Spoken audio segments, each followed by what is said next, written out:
Toretto's cars in the front here from Fast and Furious. The yellow Roadsters from American Graffiti. The classic car in the front here, this white Ford, that is a recreation of Marion Crane's car from Psycho. Which brings me to the next part of our tour, the Bates Motel.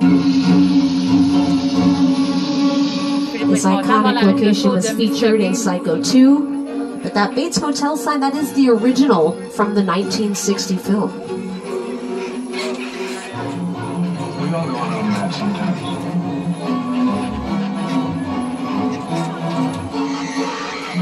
Also on the hill there, that is the original Psycho house. We're going to get close to it now for just a moment so you guys can grab some photos.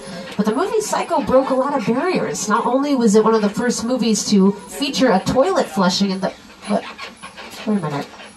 On the porch, guys, that's Norman Bates. Do me a favor, do not make eye contact with him. As long as we don't hear the theme music, we'll be fine. But... oh no. It's happening again. There he is. Here's a knife, folks! Arms and legs inside! Watch out, Carrefour. He doesn't like blondes.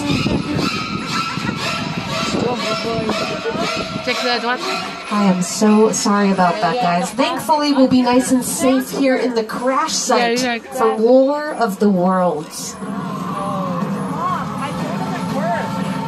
This incredible sci-fi movie, directed by Steven Spielberg, starring Tom Cruise and Dakota Fanning, filmed right here for Paramount.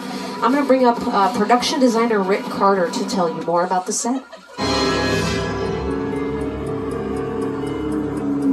The airplane crash site set is a perfect example of a set that is all designed around a vision that Steven had. When you first began to sit down to